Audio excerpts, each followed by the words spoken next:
کسی ملک میں پھینک آؤ، پھر ابا کی توجہ صرف تمہاری طرف ہو جائے گی اور اس کے بعد تم نیک لوگوں میں ہو جاؤ گے۔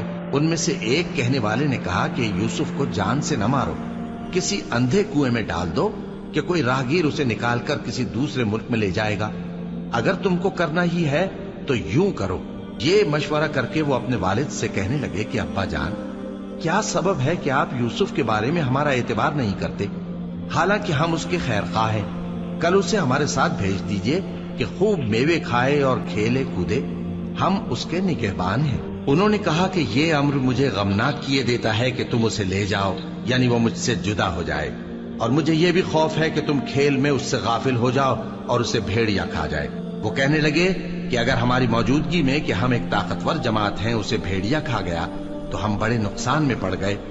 غرض جب وہ اس کو لے گئے اور اس بات پر اتفاق کر لیا کہ اس کو اندھے کنویں میں ڈال دیں، اور ہم نے یوسف کی طرف وحی بھیجی کہ ایک وقت ایسا آئے گا کہ تم انہیں ان کے اس سلوک سے آگاہ کرو گے اور ان کو اس وحی کی کچھ خبر نہ ہوگی۔ اور یہ حرکت کر کے وہ رات کے وقت باپ کے پاس روتے ہوئے آئے، کہنے لگے کہ ابا جان، ہم تو دوڑنے اور ایک دوسرے سے آگے نکلنے میں مصروف ہو گئے اور یوسف کو اپنے اسباب کے پاس چھوڑ گئے تو اسے بھیڑیا کھا گیا، اور آپ ہماری بات کو گو ہم سچ ہی کہتے ہیں باور نہیں کریں گے، اور ان کے کرتے پر جھوٹ موٹ کا لہو بھی لگا لائے۔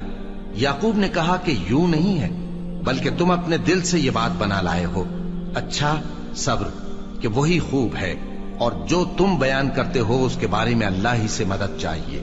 اور اب اللہ کی شان دیکھو کہ اس کنویں کے قریب ایک قافلہ آوارد ہوا اور انہوں نے پانی کے لیے اپنا سقا بھیجا، تو اس نے کنویں میں ڈول لٹکایا، یوسف اس سے لٹک گئے۔ وہ بولا، زہے قسمت، یہ تو ایک لڑکا ہے، اور اس کو قیمتی سرمایہ سمجھ کر چھپا لیا۔ اور جو کچھ وہ کرتے تھے اللہ کو خوب معلوم تھا، اور انہوں نے اس کو تھوڑی سی قیمت یعنی معدود چند درہموں پر بیچ ڈالا، اور وہ اس سے بیزار ہو رہے تھے۔ اور مصر میں جس شخص نے اس کو خریدا، اس نے اپنی بیوی سے جس کا نام زلیخا تھا کہا کہ اس کو عزت و اکرام سے رکھو، عجب نہیں کہ یہ ہمیں فائدہ دے یا ہم اسے بیٹا بنا لے۔ اس طرح ہم نے یوسف کو سرزمین مصر میں جگہ دی، اور غرض یہ تھی کہ ہم ان کو خواب کی باتوں کی تعبیر سکھائیں، اور اللہ اپنے کام پر غالب ہے لیکن اکثر لوگ نہیں جانتے۔ اور جب وہ اپنی جوانی کو پہنچے تو ہم نے ان کو دانائی اور علم عطا کیا، اور نیکوکاروں کو ہم اسی طرح بدلہ دیا کرتے ہیں۔ اور جس عورت کے گھر میں وہ رہتے تھے اس نے ان کو اپنی طرف مائل کرنا چاہا، اور دروازے بند کر کے کہنے لگی، یوسف جلدی آؤ۔ انہوں نے کہا کہ اللہ پناہ میں رکھے، وہ یعنی تمہارے میاں تو میرے آقا ہیں، انہوں نے مجھے اچھی طرح سے رکھا ہے، میں ایسا ظلم نہیں کر سکتا، بے شک ظالم لوگ فلاح نہیں پائیں گے۔ اور اس عورت نے ان کا قصد کیا اور انہوں نے اس کا قصد کیا۔